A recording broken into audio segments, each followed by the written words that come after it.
এটা হচ্ছে এশিয়া মহাদেশের 1 নম্বর বিশ্ববিদ্যালয়, পৃথিবীর 12তম বিশ্ববিদ্যালয় চিংহুয়া বিশ্ববিদ্যালয়ে আমরা আছি। চিংহুয়া বিশ্ববিদ্যালয়ে আমার ছোটো ভাই সোহান পড়াশোনা করে। বিশাল একটি বিশ্ববিদ্যালয়, যদিও অনেক রাত, কিন্তু সোহান দিনের বেলাও কি এরকম নিরিবিলি থাকে? অলমোস্ট, কারণ সবারই ক্লাস থাকে। এক এক এক দল থাকে ক্লাসে, আরেক দল থাকে ল্যাবরেটরিতে, তো বাইরে মানুষজন থাকে না নর্মালি। আচ্ছা, আর এখানে কি কোনো চাইলে আমাদের ঢাকা ইউনিভার্সিটি যেভাবে মোটামুটি গুলিস্তানের মতো হয়ে গেছে, চাইলে যে কেউ ঢাকা ইউনিভার্সিটির ক্যাম্পাস বলে আর কিছু নাই, আহ, সবাই চলে এখানে যেত। এখানে একটা ইন্টারেস্টিং হিস্ট্রি আছে এটা। আচ্ছা, এটা কি বলতো? এগুলো হচ্ছে আপনার পার্সেল আসে যে, হ্যাঁ। তো আমরা অনলাইনে অর্ডার করলে পার্সেলগুলো আসলে এরা প্রত্যেকটা বক্সে একটা একটা করে এক একজনের পার্সেলটা রেখে দেয়। হ্যাঁ। দেন এই যে যদি দেখাই, হ্যাঁ। এই যে এখানে যে ইয়াটা আছে, কিউআর কোডটা? আপনার নাম্বার একটা কোড যাবে, কোডটা এখানে টাইপ করলে বক্সটা অটো খুলে যাবে। মানে কোন বক্সে, যে বক্স খুলবো ওই বক্সটাই তোমার? হ্যাঁ হ্যাঁ, ওই বক্সের ভিতরে যে প্রোডাক্ট আছে ওইটাই আপনার। বাহ, তিনি আসলে প্রযুক্তিগতভাবে এত এগিয়ে গেছে। আর এটার কারণ হচ্ছে আপনার পার্সেল স্টোরগুলা সকাল 8টা থেকে বিকাল 7টা পর্যন্ত খোলা থাকে। এখন অনেকেই ওই সময়ে পার্সেলগুলো নিতে পারে না, কারণ আচ্ছা, তারা আচ্ছা। ওই সময় অ্যাভেলেবল না। তো সে যখনই আসবে তখনই এখান থেকে নিতে পারবে। আচ্ছা, আমি যেটা তোমার কাছে জানতে চাইলাম যে হ্যাঁ। আমাদের ঢাকা বিশ্ববিদ্যালয়ে যেভাবে মানে এটাকে গুলিস্তান বানিয়ে ফেলা হয়েছে, এইখানে আসলে পরিস্থিতিটা কি বলো তো? এখানে কি চাইলে ইউনিভার্সিটি ক্যাম্পাসগুলোতে যে কেউ ঢুকতে পারে? না, অবশ্যই না, কারণ সব কিছুই লিমিটেড এখানে। আমি যদি একটা ইন্টারেস্টিং স্টোরি বলি, চাইনিজ চাইনিজ সিটিজেনরা 200 RMB দিয়ে, 300 RMB দিয়ে, যেটা বাংলা টাকায় 3000 টাকা, 5000 টাকায় তারা শুধু জাস্ট ক্যাম্পাসে ঢুকবে, ক্যাম্পাসটা ঘুরে দেখবে। এটা তাও অনেকেরই সুযোগ হয় না। যারা সুযোগ পায় তারা এত খুশি হয় যে আপনারা ধন্যবাদ দিয়ে শেষ করতে পারবে না। ব্যাপারটা এইরকম। তো এরা অনেকটা রেস্ট্রিক্টেড করে রাখছে। তার রেস্ট্রিক্টেড করার কারণ হচ্ছে বহিরাগতরা আসলে এখানে যারা স্টুডেন্টরা আছে তাদের হচ্ছে বা পরিবেশের যে একটা কি বলে, শান্ত যে পরিবেশ, ওটা মানে বিঘ্ন অনেক ঘটাতে। ডিস্টারবেন্স তৈরি হয় আর হ্যাঁ। কি। তো সেই জায়গায় আর আমরা যারা আসি, আমাদের ঢোকার সিস্টেম কি তাহলে একটু বলো? হ্যাঁ, যদি কেউ ভিজিটর হিসেবে আসতে চায় তাহলে অবশ্যই ইন্টারনাল কোনো স্টুডেন্ট তার হয়ে অ্যাপ্লিকেশন করবে। দেন এটা একটা 3 স্তরের প্রসেস আছে যে কেন আসতেছে, কি কারণ। হ্যাঁ, তারপর হচ্ছে উনি ক্যাম্পাসে আসতে পারে। তো একজন স্টুডেন্ট একদিনে 5 জন ভিজিটর ইনভাইট করতে পারে। এটাই হচ্ছে রুলস আর কি, মেইনলি। আচ্ছা, তার মানে আচ্ছা, এই এখন তো লাইট অফ হয়ে গেছে, অলরেডি 11টা বাজে। হুম। এটা হচ্ছে একটা ক্যান্টিন। আচ্ছা, এটা সবচেয়ে ফেমাস ক্যান্টিন, আচ্ছা। হচ্ছে জিজিং ভ্যান। আচ্ছা, আচ্ছা। হ্যাঁ, এটার মধ্যে 4টা ফ্লোর আছে। একসাথে প্রায় অ্যাভারেজ 5,000 স্টুডেন্ট একসাথে খেতে পারে। একসাথে 5,000 রেস্টুরেন্ট? এইরকম টোটাল 13টা ক্যান্টিন আছে আমাদের। আচ্ছা, আচ্ছা, আচ্ছা। তো আর তোমরা এখানে কি খাও? এখানে আপনার চাইনিজ কুইজিনের মধ্যে উল্লেখযোগ্য 7-8টা কুইজিন হচ্ছে সবগুলা ক্যান্টিনেই থাকে। কারণ চায়নাতে টোটাল 34টা প্রভিন্স, 34টা প্রদেশ। তো সব প্রদেশেরই খাবারের স্টাইল ভিন্ন, এবং সব প্রদেশ থেকে স্টুডেন্টরা থাকে এখানে। তো সবার কথা মাথায় রেখে তারা মেইন যে কুইজিনগুলো 8-9টা কুইজিন তারা হচ্ছে রান্না করে। কুইজিন বলতে রান্নার যে স্টাইলটা, টেস্ট, খাবারের যে টেস্ট। আর ফরেন স্টুডেন্টদের জন্য আলাদা একটা ফ্লোর আছে, তারা এখানে ওয়েস্টার্ন খাবার বা আমাদের ইন্ডিয়ান সাবকন্টিনেন্টের যে কারি, এটাও আছে আর কি এখানে। হ্যাঁ। আচ্ছা, আচ্ছা, আচ্ছা। আর মুসলিমদের জন্য আলাদা করে আলাদা টোটাল একটা ডেডিকেটেড ক্যান্টিন আছে। ওখানে শুধু মুসলিমরা খাইতে পারে। এখানে আরেকটা ইন্টারেস্টিং বিষয় হচ্ছে ওইখানে চাইনিজ নর্মাল যারা রেগুলার স্টুডেন্ট তারা খাইতে পারে না, কারণ তাদের এই স্টুডেন্ট আইডি ওইখানে অ্যাক্সেস নাই। এখানে শুধু মুসলিমরাই খাইতে পারে। তো আচ্ছা, আচ্ছা। এটার একটা কারণ আছে, যাতে অন্য কেউ এসে এদের যারা মেইনলি এটার জন্য যাদেরকে টার্গেট করে ক্যান্টিন বানানো হয়েছে তারা যাতে কোনো ডিস্টারবেন্স ফিল না করে, এটা একটা একমাত্র কারণ। আচ্ছা, শান্ত নিরিবিলি ক্যাম্পাস। এখনো তো শেষ হচ্ছে না, আরো কত দূর? এটা সামনে 2 কিলোমিটার। আরো 2 কিলোমিটার কি তোমার ডরমেটরিতে যেতে? না, আমি জাস্ট আমার ডরমিটরি থেকে আসছি, আর এইদিকে হচ্ছে আমার ল্যাব। আচ্ছা, হ্যাঁ, তো এই এই এই রোডটাই লম্বাতে সামনে 2 কিলোমিটার গেছে।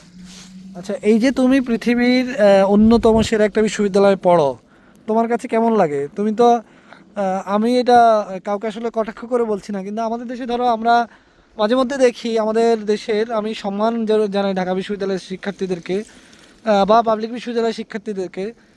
তারা অনেক সময় মানে পাবলিক ইউনিভার্সিটিতে পড়লে তাদের যে একটা ভাব, মানে মনে হয় কথাই বলা যাবে না, এরকম একটা ব্যাপার থাকে। তো তোমার কাছে কি মনে হয়? তুমি তো পৃথিবীর 12তম বিশ্ববিদ্যালয় মনে হয়, এটা 12তম না বললে? 12তম বিশ্ববিদ্যালয়ে পড়াশোনা করো, এশিয়া মহাদেশের 1 নম্বর বিশ্ববিদ্যালয়, তাই তো? তাহলে তোমার কাছে কি মনে হয়, তোমাকে তো আমি এই যে তুমি এশিয়া মহাদেশের 1 নম্বর বিশ্ববিদ্যালয়ে আমার গ্রামের একটা ছেলে পড়াশোনা করে, মানে কোনো আওয়াজই নাই কেন বলো তো সোহান? মেইনলি এখানে তিনটা কারণ থাকতে পারে আমার personal opinion. First of all হচ্ছে আমাদের কালচারটা এরকম যে যারা পাবলিকে পড়ছে তারা এক্সট্রাঅর্ডিনারি। তো আপনি এক্সট্রাঅর্ডিনারি হইতে পারেন, কিন্তু তার মানে আপনার ভিতরে গরিমা থাকবে, বিষয়টা কিন্তু আপনার শিক্ষার মানকে প্রশ্নবিদ্ধ করে। হ্যাঁ, তো এই জিনিসটা আসলে সবারই খেয়াল রাখা উচিত। আমাদের কালচার, অনেকেই বলে যে র্যাগিং দেওয়া এটা একটা কালচার, ঠিক সেইভাবে আমার মনে হয় যে পাবলিকে পড়ছে এই জন্য তার ভাব দেখাইতে হবে, ওইটাও সেম ওই ক্যাটাগরিতে পড়ে, র্যাগিং দেওয়াটার মতো। ওইটা যখন আমরা কালচার বলে চালাই, এটা হয়তো তার কালচার, এরকম আর কি। না, অনেক সময় অনেকে বলে ইটস ঢাকা ইউনিভার্সিটি ব্রো। আচ্ছা, যাই হোক, তো আমরা আছি পৃথিবীর অন্যতম সেরা একটা বিশ্ববিদ্যালয়ে। এর আগে সারাদিন পিকিং বিশ্ববিদ্যালয়ে ছিলাম। পিকিং বিশ্ববিদ্যালয় আর এই সিংহুয়া বিশ্ববিদ্যালয়কে যদি আমি তুলনা করি, আমাদের ধরা যায় পিকিং বিশ্ববিদ্যালয় ঢাকা বিশ্ববিদ্যালয় আর সিংহুয়া বিশ্ববিদ্যালয় হচ্ছে বুয়েট। অর্থাৎ পিকিং বিশ্ববিদ্যালয় র্যাঙ্কিংয়ে সিংহুয়া থেকে নিচে, কিন্তু তারপরেও পিকিং বিশ্ববিদ্যালয় ঐতিহ্যগত কারণে চীনের একটা নামকরা বিশ্ববিদ্যালয় এবং পৃথিবীর সবচেয়ে প্রাচীন বিশ্ববিদ্যালয়গুলোর মধ্যে একটা, এবং সেজন্যই সম্ভবত ডক্টর মোহাম্মদ ইউনুস সেখানে এসেছিলেন আর চিংহুয়াতে আসেননি। তাই তো সোহান, আমি ঠিক বলেছি? হ্যাঁ, আমরা এটাই ধরে নিচ্ছি। ওইটাই ধরে নিচ্ছ। তবে তোমরা যারা চিংহুয়া বিশ্ববিদ্যালয়ের শিক্ষার্থী ছিল, তোমাদেরও মনের মধ্যে এক ধরনের আক্ষেপ যে বাংলাদেশের চিফ অ্যাডভাইজার যদি তোমাদের ইউনিভার্সিটিতে আসতো তোমাদের নিশ্চয়ই ভালো লাগতো, সেটাই তো? হ্যাঁ, তাই। কারণ তোমরা অবশ্যই পিকিং থেকে র্যাঙ্কিংয়ে এগিয়ে, এই আশা করাটা অবশ্যই যৌক্তিক। তবে ডাজন্ট ম্যাটার কে কোন ডিসিপ্লিনের লোক, সে ওইখানেই যাবে, এটাই স্বাভাবিক।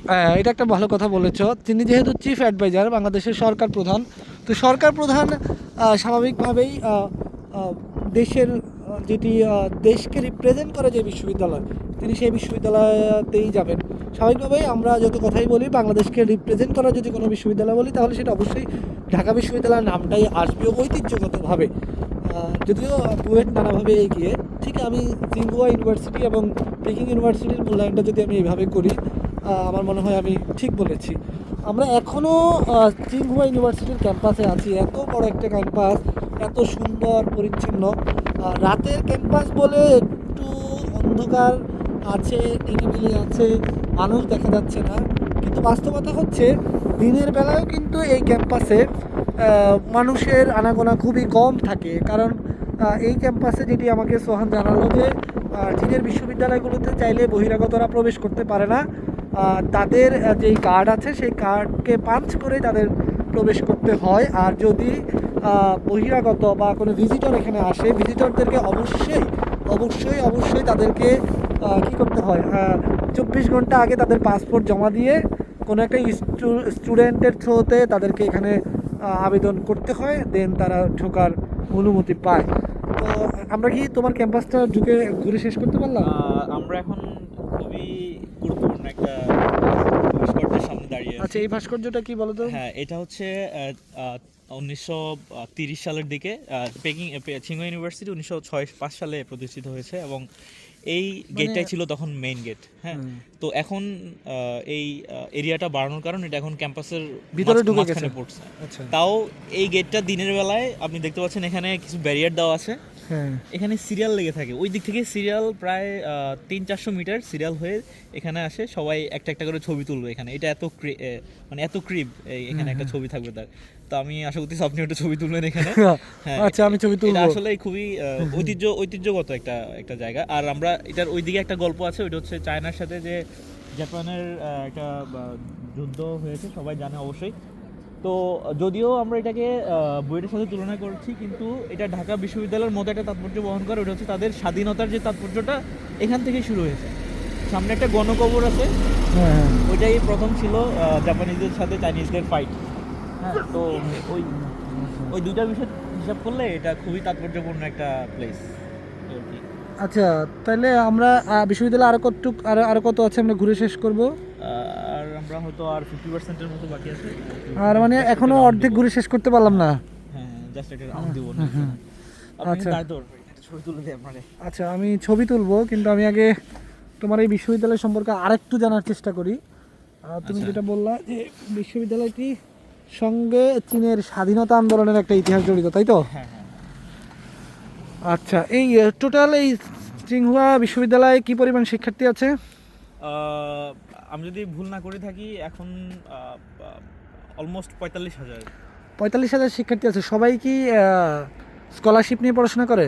না চাইনিজরা সবাই স্কলারশিপে আছে কিন্তু তাও তাদের একটা ন্যূনতম একটা ফি পে করতে হয় ওটা খুবই কম 3-4 হাজার আরএমবির মতো সবার কি অ্যাকোমোডেশনের ব্যবস্থা আছে? 100% অ্যাকোমোডেশন সবার জন্য সিট আছে সবার জন্য সিট আছে। আচ্ছা, এখানে তো বহিরাগত কোনো গাড়িও প্রবেশ করতে পারে না? না না না না। আচ্ছা, এটা কি পাহাড় দেখা যাচ্ছে এখানে নাকি একটু উঁচু? এটা জাস্ট একটু উঁচু হ্যাঁ হ্যাঁ, একটু উঁচু, পাহাড় না। আচ্ছা, যাই হোক, এটা লেকে পানি নাই কেন?